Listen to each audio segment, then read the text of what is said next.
Ang Diyos nagmalipayon niadtong magtinumanon nga kanunay nag-alaga ug sa sugo mitagan.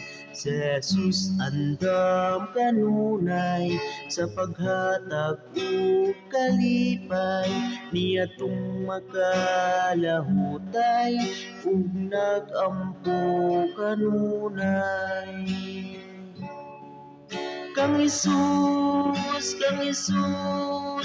kita dunay kalipay. Kang Jesus,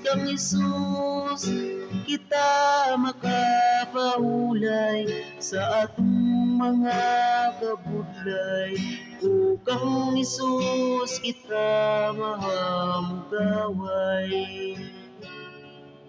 Kadtong magmasulukon sa Diyos sa pitsudlo tungod sa mga kasalanan nga ila